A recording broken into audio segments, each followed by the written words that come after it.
মই সৃষ্টিকৰ্তা ঈশ্বৰ প্ৰভু যীশুক ধন্যবাদ দিছোঁ আৰু গুৰু পিতা গুৰু মাক ধন্যবাদ দিছোঁ। ইয়াত লকডাউনৰ আগতে মোৰ ফেমিলি আহিছিলে, লগতে বাইদেউটো আহিছিলে।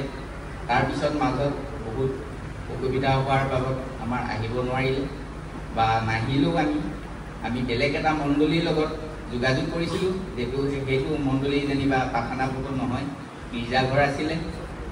আমিও পূজাত ভুল কৰিছিলোঁ, সেয়েহে আকৌ পুনৰ পিতাৰ ওচৰত আমি ঘূৰি আহিছোঁ। গুৰু পিতা গুৰু মাৰ এই মণ্ডলীগৃহত আহিছোঁ। মই দুলীয়াজনৰ পৰা আহিছোঁ। আহোঁতে যাওঁতে আমাৰ বহুত খুব কষ্ট হয়, অলপ অসুবিধাও হৈছিলে। সেয়েহে এতিয়া আকৌ ঈশ্বৰৰ গৃহত আনিবলৈ আমাক সুবিধা দিছে। তাৰ বাবে মই গুৰু পিতা গুৰু মাক ধন্যবাদ দিছোঁ। আৰু আমি নেজানি নুশুনি নুবুজি হয়তো বহুতো ভুল ভ্ৰান্তি কৰিছোঁ।